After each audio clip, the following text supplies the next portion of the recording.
Hello दोस्तों, नमस्कार। स्वागत है कहानियों की दुनिया में। आज मैं आपके सामने लेकर प्रस्तुत हुआ हूँ हिंदी के महान कथाकार, उपन्यासकार मुंशी प्रेमचंद द्वारा लिखा गया एक प्रसिद्ध उपन्यास गोदान। गोदान प्रेमचंद का हिंदी उपन्यास है जिसमें उनकी कला अपने चरम उत्कर्ष पर पहुंची है। गोदान में भारतीय किसान का संपूर्ण जीवन, उसकी आकांक्षा और निराशा, उसकी धर्मभीरुता और धर्मपरायणता के साथ स्वार्थपरता और बैठकबाजी, उसकी बेबसी और निरीहता का सजीव चित्र दिखाया गया है। उसकी गर्दन जिस पैर के नीचे दबी है, उसे सहलाता, क्लेश और वेदना को झुठलाता, मर्जाद की झूठी भावना पर गर्व करता, ऋणग्रस्तता के अभिशाप में पिसता, तिल तिल कांटों भरे रास्ते पर आगे बढ़ता भारतीय समाज की रीढ़ ये किसान कितना शिथिल और जर्जर हो चुका है, ये गोदान में प्रत्यक्ष देखने को मिलता है। शहरों के कोलाहलमय चकाचौंध ने गांवों की ज्योति को कैसे ढक लिया है। जमींदार, मिल मालिक, पत्र संपादक, अध्यापक, पेशेवर, वकील और डॉक्टर, राजनीतिक नेता और राज कर्मचारी जोंक बने कैसे गांव के इस बेबस किसान का शोषण कर रहे हैं और कैसे गांव के ही महाजन और पुरोहित उनका सहयोग कर रहे हैं। गोदान में ये सभी तत्व नख दर्पण के समान प्रत्यक्ष हो गए हैं। गोदान वास्तव में 20वीं शताब्दी की तीसरी और चौथी दशाब्दियों के भारत का ऐसा जीता जागता चित्र है जैसा हमें अन्यत्र मिलना कठिन है। शुरू करते हैं मुंशी प्रेमचंद द्वारा लिखा गया उपन्यास गोदान का भाग प्रथम। होरी राम ने दोनों बैलों को सानी पानी देकर अपनी स्त्री धनिया से कहा, गोबर को ऊख गोड़ने भेज देना, मैं न जाने कब लौटूं, जरा मेरी लाठी दे दे। धनिया के दोनों हाथ गोबर से भरे थे, उपले थाप कर आई थी। बोली, अरे कुछ रस पानी तो कर लेते, जल्दी क्या है। होरी ने अपने झुर्रियों से भरे माथे को सिकोड़ कर कहा, तुझे रस पानी की पड़ी है। मुझे ये चिंता है कि अबेर हो गई तो मालिक से भेंट न होगी। स्नान पूजा करने लगेंगे तो घंटों बैठ बीत जाएगा। इसी से तो कहती हूँ कुछ जलपान कर लो, और आज न जाओगे तो कौन हर्ज होगा। अभी तो परसों गए थे। तू जो बात नहीं समझती उसमें टांग क्यों अड़ाती है भाई। मेरी लाठी दे दे और अपना काम देख। ये इसी मिलते जुलते रहने का प्रसाद है कि अब तक जान बची हुई है, नहीं कहीं पता न लगता कि किधर गए। गांव में इतने आदमी तो हैं, किस पर बेदखली नहीं आई, किस पर कुड़की नहीं आई। जब दूसरे के पांव तले अपनी गर्दन दबी हुई है तो उन पांवों को सहलाने में ही कुशल है। धनिया इतनी व्यवहार कुशल न थी। उसका विचार था कि हमने जमींदार के खेत जोते हैं तो वह अपना लगान ही तो लेगा, उसकी खुशामद क्यों करें, उसके तलवे क्यों सहलाएं। यद्यपि अपने विवाहित जीवन के इन 20 वर्षों में उसे अच्छी तरह अनुभव हो गया था कि चाहे कितनी भी कतर ब्योंत करो, कितना ही पेट तन काटो, चाहे एक एक कोड़ी को दांत से पकड़ो, मगर लगान बेबाक होना मुश्किल है। फिर भी वह हार न मानती थी और इस विषय पर स्त्री पुरुष में आए दिन संग्राम छिड़ा रहता था। उसकी 6 संतानों में अब केवल 3 जिंदा है। एक लड़का गोबर 16 साल का और 2 लड़कियां सोना और रूपा 12 और 8 साल की। तीनों लड़के बचपन में ही मर गए। उसका मन आज भी कहता था, अगर उनकी दवा दारू होती तो वे बच जाते, पर वह एक धेले की दवा भी न मंगवा सकी थी। उसकी उम्र भी अभी क्या थी, 36वां ही साल तो था, पर सारे बाल पक गए थे, चेहरे पर झुर्रियाँ पड़ गई थी, सारी देह ढल गई थी।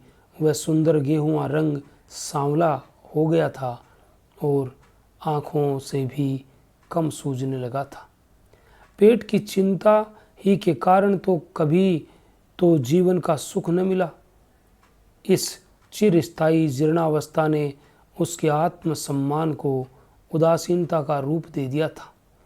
जिस गृहस्थी में पेट की रोटियां भी न मिले, उसके लिए इतने खुशामद क्यों? इस परिस्थिति से उसका मन बराबर विद्रोह किया करता था और 2-4 घुड़कियां खा लेने पर ही उसे यथार्थ का ज्ञान होता था। उसने परास्त होकर होरी को लाठी, मिर्जई, जूते, पगड़ी और तंबाकू का बटुआ लाकर उसके सामने पटक दिए।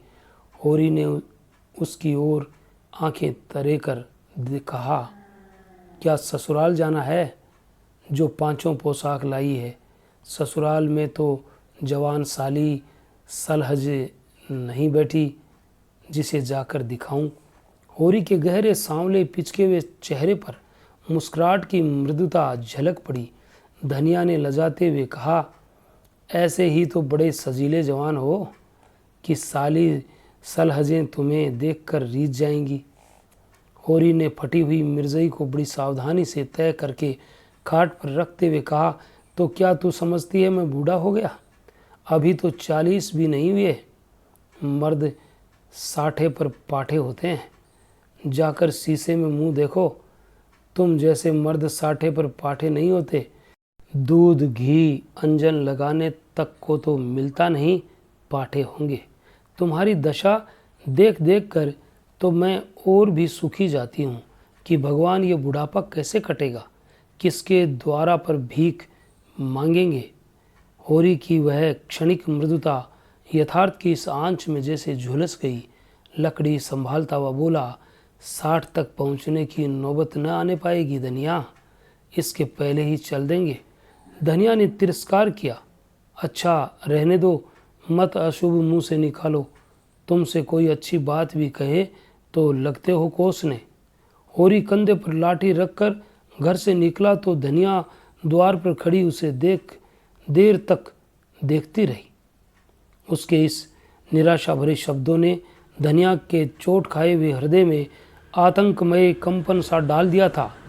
वह जैसे अपने नारित्व के संपूर्ण तप और व्रत से अपने पति को अभयदान दे रही थी।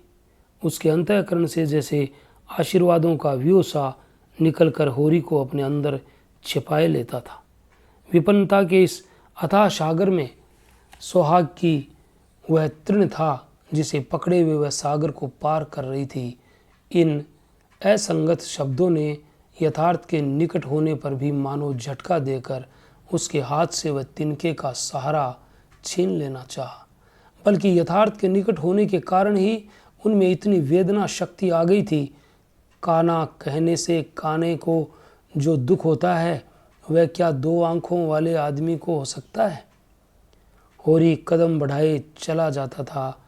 पगडंडी के दोनों ओर ऊख के पौधों की लहराती हुई हरियाली देखकर उसने मन में कहा, भगवान कहीं गो से बरखा कर दे और डांडी भी सुबीते से रहे तो एक गाय जरूर लेता। देशी गायें तो न दूध दे न उनके बछुए ही किसी काम के हो। बहुत हुआ तो तेली के कोलू में चले, नहीं वह पछाई गाय लेगा, उसकी खूब सेवा करेगा। कुछ नहीं तो 4-5 सेर दूध होगा। गोबर दूध के लिए तरस तरस कर रह जाता है। इस उम्र में न खाया पिया तो फिर कब खाएगा? साल भर भी दूध पी ले तो देखने लायक हो जाए। बछुए भी अच्छे बैल बन निकलेंगे। 200 से कम की गोई न होगी। फिर गऊ से ही तो द्वार की शोभा है। सवेरे सवेरे गऊ के दर्शन हो जाएं तो क्या कहना। न जाने कब ये साध पूरी होगी, कब ये शुभ दिन आएगा। हर एक गृहस्थ की भांति होरी के मन में भी गऊ की लालसा चिरकाल से संचित चली आती थी। यही उसके जीवन का सबसे बड़ा स्वप्न, सबसे बड़ी साध थी।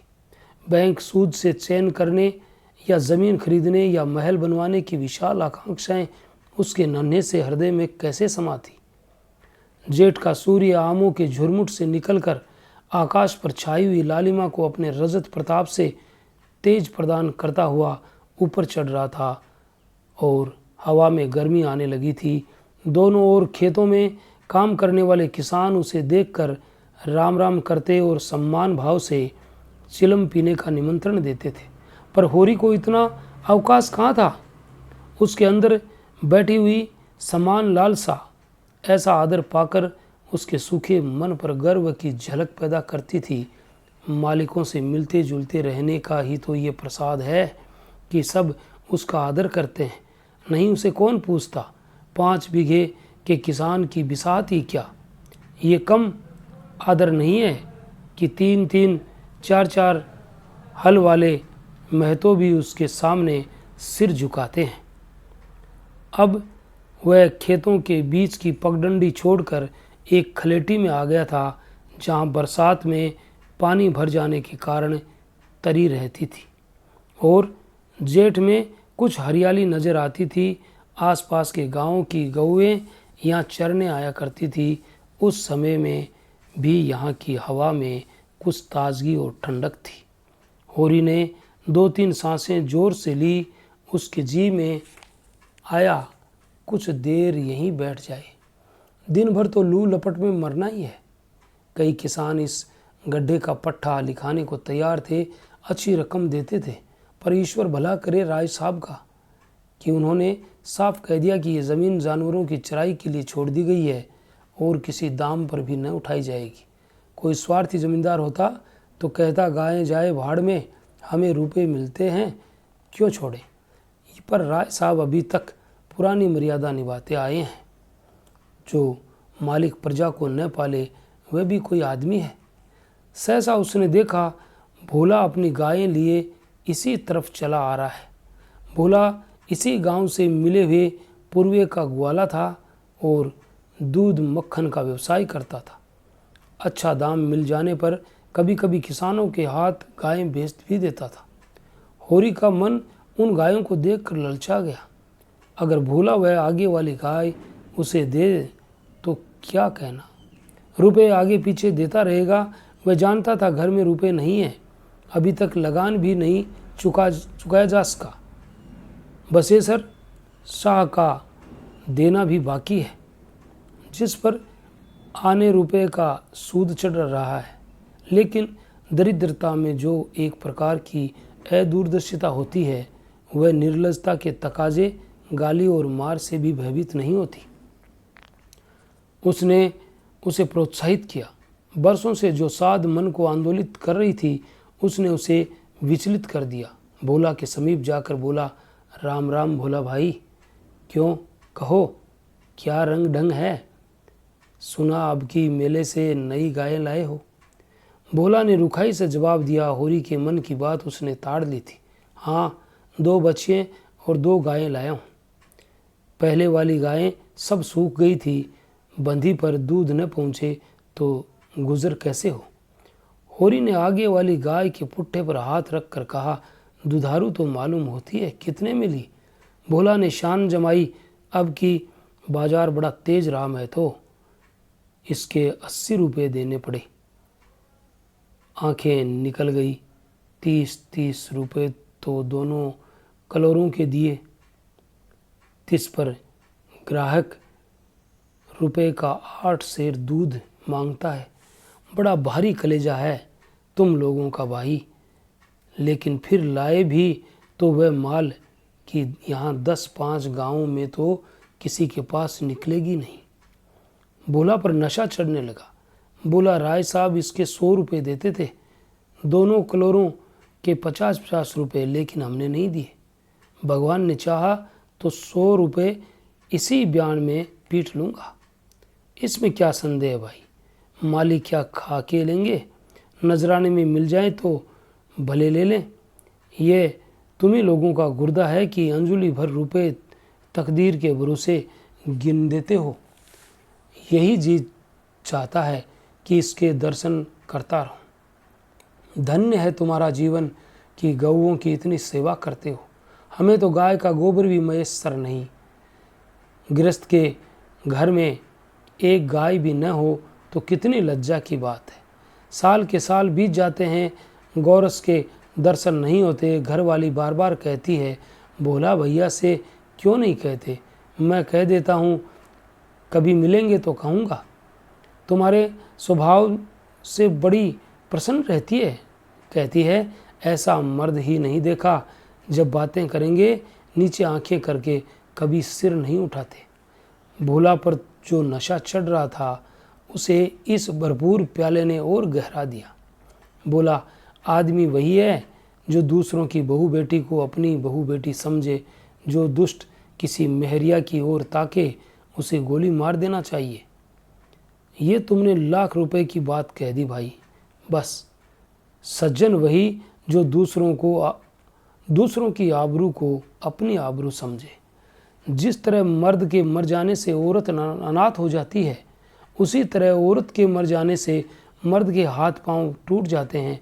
मेरा तो घर उजड़ गया, मैं तो कोई एक लोटा पानी देने वाले भी नहीं है। गत वर्ष भोला की स्त्री लू लग जाने से मर गई थी, ये होरी जानता था। लेकिन 50 बरस का खंकड़ भोला भीतर से इतना स्निग्ध है वह न जानता था। स्त्री की लालसा उसकी आंखों में सजल हो गई थी। होरी को आसन मिल गया। उसकी व्यवहारिक कृषक जो बुद्धि सजग हो गई। पुरानी मसल झूठी थोड़ी है। बिन घरनी का घर भूत का डेरा। कहीं सगाई क्यों नहीं ठीक कर लेते? ताक में हूँ मैं तो, पर कोई लजदी फंसता नहीं। 150 खर्च करने को भी तैयार हूँ, जैसी भगवान की इच्छा। अब मैं भी फिक्र में रहूँगा। भगवान चाहेंगे तो जल्दी घर बस जाएगा। बस यही समझ लो कि उबर जाऊँगा भैया। और घर में खाने को भगवान का दिया बहुत है। 4 पसेरी रोज़ दूध हो जाता है, लेकिन किस काम का? मेरे ससुराल में एक मेहरिया है। 3-4 साल हुए उसका आदमी उसे छोड़कर कलकत्ते चला गया। बेचारी पिसाई करके गुजारा कर रही है। बाल बच्चा भी कोई नहीं। देखने सुनने में अच्छी है, बस लक्ष्मी समझ लो। भोला का सिकुड़ा हुआ चेहरा चिकना गया। आशा में कितनी सुधा है। बोला, अब तो तुम्हारा ही आसरा है। मैं तो छुट्टी हो तो चलो एक दिन देख आए। मैं ठीक ठाक करके तब तुमसे कहूँगा। बहुत उतावली करने से भी काम बिगड़ जाता है। जब तुम्हारी इच्छा हो तब चलो, उतावली काहे की? इस कबरी पर मन ललचाया हो तो ले लो। ये गाय मेरे मान की नहीं है दादा। मैं तुम्हें नुकसान नहीं पहुंचाना चाहता। अपना धर्म ये नहीं है कि मित्रों का गला दबाएं।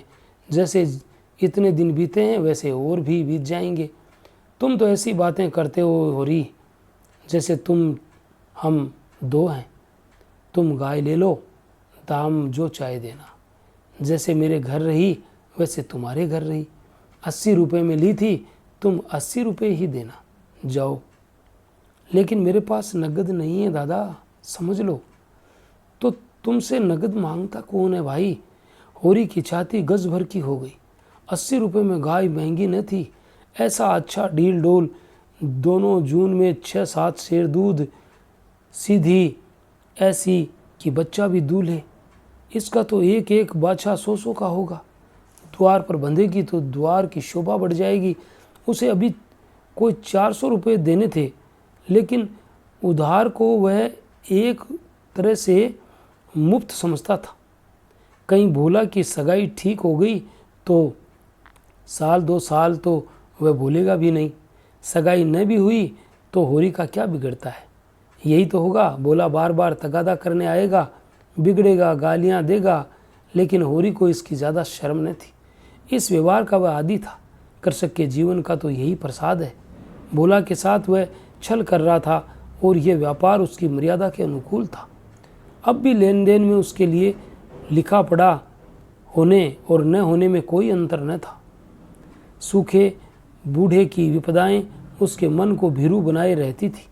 ईश्वर का रौद्र रूप सदैव उसके सामने रहता था, पर यह छल उसकी नीति में छल न था। ये केवल स्वार्थ सिद्धि थी और ये कोई बुरी बात नहीं थी। इस तरह का छल तो वह दिन रात करता रहता था। घर में 2-4 रुपए पड़े रहने पर भी महाजन के सामने कस्में खा जाता था कि 1 पाई भी नहीं है। तन को कुछ गीला कर लेना और रुई में कुछ बिनोले भर देना उसकी नीति में जायज़ था। और यहाँ तो केवल स्वार्थ न था, थोड़ा सा मनोरंजन भी था। बूढ़ों का बुढ़भस हास्यास्पद वस्तु है और ऐसे बूढ़ों से अगर कुछ ऐंठ भी लिया जाए तो कोई दोष पाप नहीं। भोला ने गाय की पगया होरी के हाथ में देते हुए कहा, ले जाओ, मैं तो तुम भी याद करोगे। ब्याते ही 6 सेर दूध ले लेना। चलो मैं तुम्हारे घर तक पहुंचा दूं। शायद तुम्हें अनजान समझकर रास्ते में कुछ दिक्कत करे। अब तुमसे सच कहता हूँ, मालिक 90 रुपये देते थे, पर उनसे यहाँ गऊओं की क्या कदर है। मुझसे लेकर किसी हाकिम हुकाम को दे देते। हाकिमों को गऊ की सेवा से क्या मतलब, वह तो खून चूसना भर जानते हैं। जब तक दूध देती रखते, फिर किसी के हाथ बेच देते। किसके पल्ले पड़ती कौन जाने। रुपया ही सब कुछ नहीं होता भैया, कुछ अपना धर्म भी होता है। तुम्हारे घर आराम से रहेगी तो ये न होगा कि तुम आप खाकर सो रहे होंगे और गऊ भूखी खड़ी होगी। उसकी सेवा करोगे, चुमकारोगे, गऊ हमें आशीर्वाद देगी। तुमसे क्या कहूँ भैया, घर में चंगुल भर भूसा नहीं रहा। रुपए सब बाजार में निकल गए। सोचा था महाजन से कुछ लेकर भूसा ले लेंगे, लेकिन महाजन का पहला ही न चुका। उसने इनकार कर दिया। इतने जानवरों को क्या खिलाएं, यही चिंता मारे डालती है। चुटकी चुटकी भर खिलाऊं तो मन भर रोज का खर्च है। भगवान ही पार लगाए तो लगे। होरी ने सहानुभूति से के स्वर में कहा, तुमने हमसे पहले क्यों नहीं कहा, हमने 1 गाड़ी भूसा भेज दिया। भोले ने माथा ठोक कर कहा, इसलिए नहीं कहा था भैया कि सबसे अपना दुख क्यों रोऊं। बांटता कोई नहीं, हंसते सब हैं। जो गायें सूख गई है उनका गम नहीं, पत्ती सती खिलाकर जिला दूंगा। लेकिन अब ये तो रातिब बिना नहीं रह सकती। हो सके तो 10-20 रुपये भूसे के लिए दे दो। किसान पक्का स्वार्थी होता है, इसमें संदेह नहीं। उसकी गांठ में रिश्वत के पैसे बड़ी मुश्किल से निकलते हैं। हाव भाव और भावताव में भी वह चौकस होता है। ब्याज की 1-1 पाई छुड़ाने के लिए वह महाजन की घंटों चिरोरी करता है। जब तक पक्का विश्वास न हो जाए वह किसी के फुसलाने से नहीं आता। लेकिन उसका संपूर्ण जीवन प्रकृति से स्थायी सहयोग है। वृक्षों में फल लगते हैं, उन्हें जनता खाती है। खेती में अनाज होता है, वह संसार के काम आता है। गाय के थन में दूध होता है, वह खुद पीने नहीं जाती, दूसरे ही पीते हैं। मेघों से वर्षा होती है, उससे पृथ्वी तृप्त होती है। ऐसी संगति में कुत्सित स्वार्थ के लिए कहाँ स्थान। होरी किसान था और किसी के जलते हुए घर में हाथ सेंकना उसने सीखा नहीं था। भोला की संकट गाथा सुनते ही उसकी मनोवृत्ति बदल गई। पगया को भोला के हाथ में लौटा था। वह बोला, रुपए तो दादा मेरे पास नहीं है, हाँ थोड़ा सा भूसा बचा है, वह तुम्हें दूंगा। चल कर उठवा लो। भूसे के लिए तुम गाय बेचोगे और मैं लूँगा, मेरे हाथ न कट जाएंगे। भोला ने आर्द्र कट से कहा, तुम्हारे बैल भूखों न मरेंगे। तुम्हारे पास भी ऐसा कौन सा बहुत सा भूसा रखा है। नहीं दादा, अब की भूसा अच्छा हो गया था। मैंने तुमसे नाक भूसे की चर्चा की, तुम न कहते और पीछे से मुझे मालूम होता तो मुझे बड़ा रंज होता कि तुमने मुझे इतना गैर समझ लिया। अवसर पड़ने पर भाई की मदद अगर भाई न करे तो काम कैसे चले। मुदा ये गाय तो लेते जाओ। अभी नहीं दादा, फिर ले लूँगा। तो भूसे के दाम दूध में कटवा देना। होरी ने दुखित स्वर में कहा, दाम कोड़ी की इसमें कौन बात है दादा। मैं 1-2 जून तुम्हारे घर खा लूँ तो तुम मुझसे दाम मांगोगे, लेकिन तुम्हारे बैल भूखों मरेंगे कि नहीं? भगवान कोई न कोई सबील निकालेंगे ही। आषाढ़ सिर पर है, कड़बी बोलूँगा। मगर ये गाय तुम्हारी हो गई, जिस दिन इच्छा हो आकर ले जाना। किसी भाई का नीलाम पर चढ़ा हुआ बैल लेने में जो पाप है, वह इस समय तुम्हारी गाय लेने में है। होरी में बाल की खाल निकालने की शक्ति होती तो वह खुशी से गाय लेकर घर की राहत लेता। भोला जब नगद रुपए नहीं मांगता तो स्पष्ट था कि वह भूसे के लिए गाय नहीं बेच रहा है, बल्कि इसका कुछ और आशय है। लेकिन जैसे पत्तों के खड़कने पर घोड़ा अकारण ही ठिठक जाता है और मारने पर भी आगे कदम नहीं उठाता, वही दशा होरी की थी। संकट की चीज़ लेना पाप है, ये बात जन्म जन्मांतरों से उसकी आत्मा का अंश बन गई थी। भोला ने गदगद कंठ से कहा, तो किसी को भेज दूं भूसे के लिए? होरी ने जवाब दिया, अभी मैं राय साहब की ड्यूटी पर जा रहा हूँ, वहाँ से घड़ी भर में लौटूंगा, तभी किसी को भेजना। भोला की आंखों में आंसू भर आए। बोला, तुमने आज मुझे उबार लिया होरी भाई। मुझे अब मालूम हुआ कि मैं संसार में अकेला नहीं हूँ, मेरा भी कोई हितू है। एक क्षण के लिए उसने फिर कहा, उस बात को भूल न जाना। होरी आगे बढ़ा तो उसका चित्त प्रसन्न था। मन में एक विचित्र स्फूर्ति हो रही थी। क्या हुआ, 10-5 मन भूसा चला जाएगा। बेचारे को संकट में पड़कर अपनी गाय तो न बेचनी पड़ेगी। जब मेरे पास चारा हो जाएगा तब गाय खोल लाऊंगा।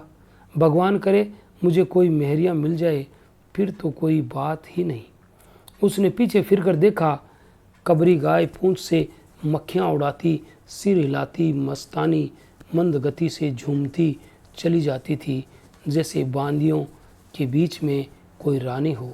कैसा शुभ होगा वह दिन जब ये कामधेनु उसके द्वार पर बंधेगी। सेमरी और बेलारी दोनों अवध प्रांत के गांव हैं। ज़िले का नाम बताने की कोई ज़रूरत नहीं। होरी बेलारी में रहता है, राय साहब अमरपाल सिंह सेमरी में। दोनों गांवों में केवल 5 मील का अंतर है। पिछले सत्याग्रह संग्राम में राय साहब ने बड़ा यश कमाया था। काउंसिल की मेंबरी छोड़ जेल चले गए थे। तब से उनके इलाके के आसामियों को उनसे बड़ी श्रद्धा हो गई थी। ये नहीं कि उनके इलाके में आसामियों के साथ कोई ख़ास रियायत की जाती थी या डांड या बेगार की कड़ाई कुछ कम हो, मगर ये सारी बदनामी मुख्तारों के सिर जाती थी। राय साहब की कीर्ति पर कोई कलंक न लग सकता था। वह बेचारे भी तो उसी व्यवस्था के गुलाम थे। ज़ाब्ते का काम तो जैसे होता चला आया है वैसा ही होगा। राय साहब की सज्जनता उस पर कोई असर न डाल सकती थी। इसलिए आमदनी और अधिकार में जो भर की भी कमी न होने पर भी उनका यश मानो बढ़ गया था। असामियों से वह हंसकर बोल लेते थे, यही क्या कम है, सिंह का काम तो शिकार करना है।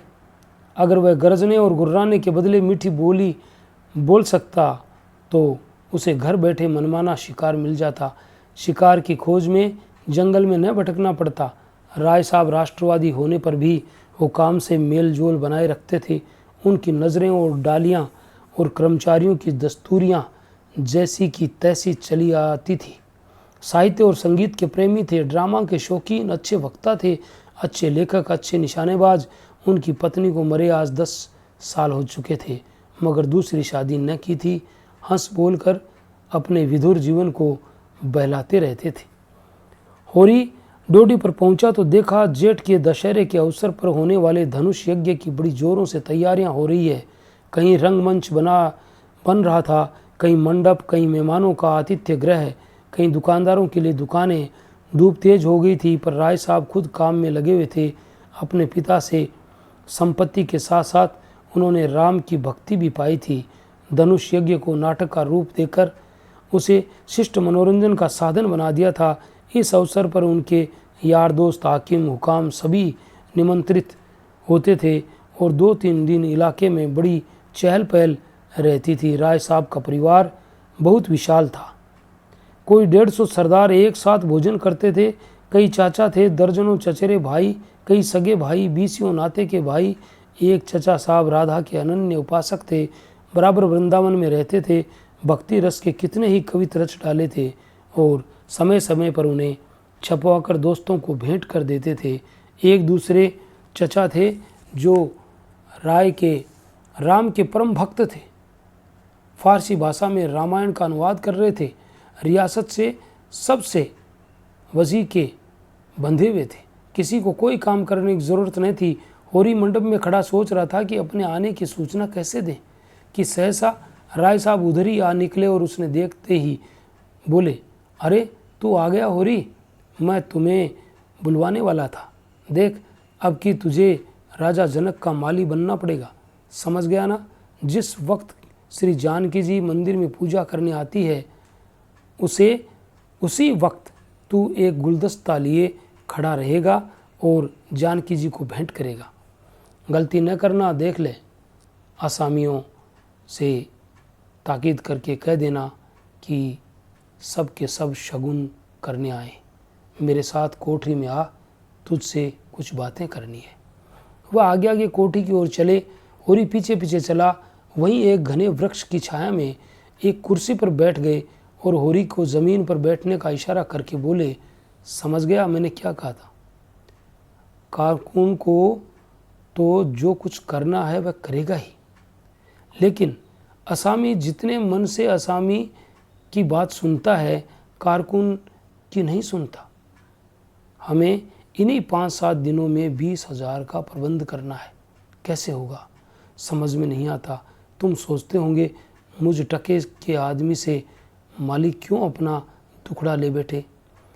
किससे अपने मन की कहूँ, न जाने क्यों तुम्हारे ऊपर विश्वास होता है। इतना जानता हूँ कि तुम मन में मुझ पर हंसोगे नहीं, और हंसे भी तो तुम्हारी हंसी में मैं बर्दाश्त कर लूँगा। नहीं सह सकता उनकी हंसी जो अपने दरबार के हैं, क्योंकि उनकी हंसी में ईर्ष्या, व्यंग्य और जलन है।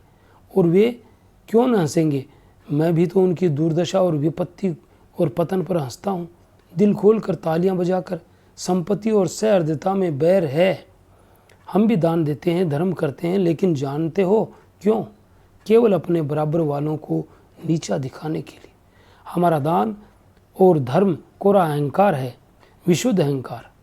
हम में से किसी पर डिग्री हो जाए, कुर्की आ जाए, बकाया मालगुजारी की इल्लत से में हवालात हो जाए, किसी का जवान बेटा मर जाए, किसी की विधवा बहू निकल जाए, किसी के घर में आग लग जाए, कोई किसी वैश्या के हाथों उल्लू बन जाए या अपने असामियों के हाथों पिट जाए, तो उसके और सभी भाई उस पर हंसेंगे, बंगले बजाएंगे, मानो सारे संसार की संपदा मिल गई है।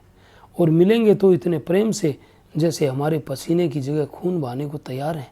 अरे और तो और हमारे चचेरे, फुफेरे, ममेरे, मौसेरे भाई जो इसी रियासत की बदौलत मौज उड़ा रहे हैं, कविता कर रहे हैं और जुए खेल रहे हैं, शराबें पी रहे हैं या अय्याशी कर रहे हैं, वह भी मुझसे जलते हैं।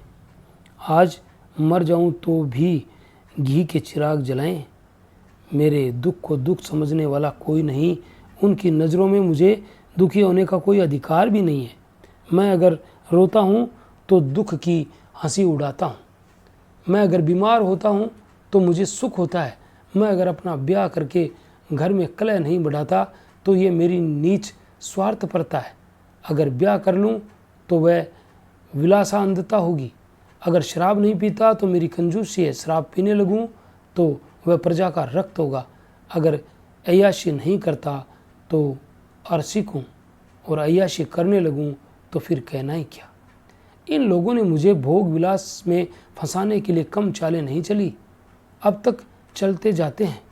उनकी यही इच्छा है कि मैं अंधा हो जाऊं और ये लोग मुझे लूट लें। मेरा धर्म यह है कि सब कुछ देख कर भी कुछ न देखूं, सब कुछ जानकर भी गधा बना रहूं। राय साहब ने गाड़ी को आगे बढ़ाने के लिए 2 बीड़े पान खाए और होरी के मुंह की ओर ताकने लगे जैसे उसके मनोभावों को पढ़ना चाहते हों। होरी ने सांस बटोर कर कहा, हम समझते थे कि ऐसी बातें हम ही लोगों में होती है, पर जान पड़ता है बड़े आदमियों में भी उनकी कमी नहीं है। राय साहब ने मुंह में पान भर कर कहा, तुम हमें बड़ा आदमी समझते हो। हमारे नाम बड़े हैं पर दर्शन छोटे थोड़े। गरीबों में अगर ईर्ष्या या बैर है तो स्वार्थ के लिए या पेट के लिए ऐसी ईर्ष्या और वैर को मैं क्षम्य समझता हूँ। हमारे मुंह की रोटी कोई छीन ले तो उसके गले में उंगली डालकर निकालना हमारा धर्म हो जाता है। अगर हम छोड़ दें तो देवता है। बड़े आदमियों की ईर्ष्या और बैर केवल आनंद के लिए है। हम इतने बड़े आदमी हो गए हैं कि हमें नीचता और कुटिलता में ही निस्वार्थता और परमानंद मिलता है। हम देवतापन के उस दर्जे पर पहुंच गए हैं जब हमें दूसरों के रोने पर हंसी आती है। इसे तुम छोटी साधना मत समझना। जब इतना बड़ा कुटुंब है तो कोई न कोई तो हमेशा बीमार रहेगा ही, और बड़े आदमियों के रोग भी बड़े होते हैं। वह बड़ा आदमी ही क्या जिसे कोई छोटा रोग हो, मामूली ज्वर भी आ जाए तो हमें सरसाम की दवा दी जाती है। मामूली फुंसी भी निकल आए तो वह जहरबाद बन जाती है। अब छोटे सर्जन और मंझोले सर्जन और बड़े सर्जन तार से बुलाए जा रहे हैं। मसीहुल मुल्क को लाने के लिए दिल्ली आदमी भेजा जा रहा है, भिस्गाचार्य को लाने के लिए कलकत्ता। उधर देवालय में दुर्गा पाठ हो रहा है और ज्योतिषाचार्य कुंडली का विचार कर रहे हैं और तंत्र के आचार्य अपने अनुष्ठान में लगे हुए हैं। राजा साहब को यमराज के मुंह से निकालने के लिए दौड़ लगी हुई है। वैद्य और डॉक्टर इस ताक में रहते हैं कि कब सिर में दर्द हो और कब उनके घर में सोने की वर्षा हो। और ये रुपए तुमसे और तुम्हारे भाइयों से वसूल किए जाते हैं भाले की नोक पर। मुझे तो यही आश्चर्य होता है कि क्यों तुम्हारी आहों का दावानल हमें भस्म कर नहीं डालता। मगर नहीं, आश्चर्य करने की कोई बात नहीं है। भस्म होने में तो बहुत देर नहीं लगती, वेदना भी थोड़ी देर में की होती है। हम जो और अंगुल अंगुल और पोर पोर भस्म हो रहे हैं, उस हाहाकार से बचने के लिए हम पुलिस की, हुक्काम की, अदालत की, वकीलों की शरण लेते हैं और रूपवती स्त्री की भांति सभी के हाथों का खिलौना बनते हैं। दुनिया समझती है हम बड़े सुखी हैं। हमारे पास इलाके, महल, सवारियां, नौकर चाकर, कर्ज, वेश्याएं, क्या क्या नहीं है। लेकिन जिसकी आत्मा में बल नहीं, अभिमान नहीं, वह और चाहे कुछ हो आदमी नहीं है। जिसे दुश्मन के भय के मारे नींद ना आती हो, जिसके दुख पर सब हंसे, रोने वाला कोई न हो, जिसकी चोटी दूसरों के पैरों के नीचे दबी हो, जो भोग विलास के नशे में अपने को बिल्कुल भूल गया हो, जो हुकाम के तलवे चाटता हो और अपने अधीनों का खून चूसता हो, उसे मैं सुखी नहीं कहता। वह तो संसार का सबसे अभागा प्राणी है। साहब शिकार खेलने आए या दौरे पर, मेरा कर्तव्य है कि उनकी दुम के पीछे लगा रहूं। उनके भुवों पर शिकन पड़ी और हमारे प्राण सूखे। उन्हें प्रसन्न करने के लिए हम क्या नहीं करते। मगर वह पचड़ा सुनाने लगूं तो शायद तुम्हें विश्वास न आए। डालियों और रिश्वतों तक तो खैर गनीमत है, हम सिजदे करने को भी तैयार रहते हैं। मुफ्त खोरी ने हमें अपंग बना दिया है। हमें अपने पुरुषार्थ पर लेश मात्र भी बने रहना विश्वास नहीं है। केवल अफसरों के सामने दुम हिला हिलाकर किसी तरह उनके कृपा पात्र बने रहना और उनकी सहायता से अपने प्रजा पर आतंक जमाना ही हमारा उद्यम है। पिछलगुओं की खुशामद ने हमें इतना अभिमानी और तुनक मिजाज बना दिया है कि हमें शील, विनय और सेवा का लोप हो गया है। मैं तो कभी कभी सोचता हूँ कि अगर सरकार हमारे इलाके छीन कर हमें अपनी रोजी के लिए मेहनत करना सिखा दे तो हमारे साथ महान उपकार करे। और ये तो निश्चय है कि अब सरकार भी हमारी रक्षा न कर सकेगी। हमसे अब उसका कोई स्वार्थ नहीं निकलता। लक्षण कह रहे हैं कि बहुत जल्द हमारे वर्ग की अस्थि मिट जाने वाली है। मैं उस दिन का स्वागत करने को तैयार बैठा हूँ। ईश्वर वह दिन जल्द लाए। वह हमारे उद्धार का दिन होगा। हम परिस्थितियों के शिकार बने हुए हैं। ये परिस्थिति ही हमारा सर्वनाश कर रही है और जब तक संपत्ति की ये बेड़ी हमारे पैरों से न निकलेगी तब तक यह अभिशाप हमारे सिर पर मंडराता रहेगा। हम मानवता का वह पद न पा सकेंगे जिस पर पहुंचना ही जीवन का अंतिम लक्ष्य है। राय साहब ने फिर गिलोरी दान निकाला और कई गिलोरियां निकालकर मुंह में भर ली। कुछ और कहने वाले थे कि चपरासी ने आकर कहा, सरकार बेगारों ने काम करने से इनकार कर दिया है। कहते हैं जब तक हमें खाने को नहीं मिलेगा हम काम न करेंगे। हमने धमकाया तो सब काम छोड़कर अलग हो गए। राय साहब के माथे पर बल पड़ गया। आंखें निकाल कर बोले, चलो मैं इन दुष्टों को ठीक करता हूँ। जब कभी खाने को नहीं दिया तो आज ये नई बात क्यों? एक आने रोज के हिसाब से मजूरी मिलेगी जो हमेशा मिलती रही है, और इस मजूरी पर काम करना होगा, सीधे करे या टेढ़े। फिर होरी की ओर देखकर बोले, तुम अब जाओ होरी, अपनी तैयारी करो। जो बात मैंने कही है उसका ख्याल रखना। तुम्हारे गांव से मुझे कम से कम 500 की आशा है। राय साहब झल्लाते हुए चले गए। होरी ने मन में सोचा, अभी ये कैसी कैसी नीति और धर्म की बातें कर रहे थे और एकाएक इतने गर्म हो गए। सूर्य सिर पर आ गया था। उसके तेज से अभिभूत होकर वृक्षों ने अपना पसार समेट लिया था। आकाश पर मटियाली गर्द छाई हुई थी और सामने की पृथ्वी कांपती हुई जान पड़ती थी। होरी ने अपना डंडा उठाया और घर चला। शकुन कहाँ से आएंगे, यही चिंता उसके सिर पर सवार थी। ये था मुंशी प्रेमचंद का उपन्यास गोदान का भाग प्रथम, और मिलते हैं गोदान के दूसरे भाग में कल। तब तक के लिए all the best. Thanks for watching.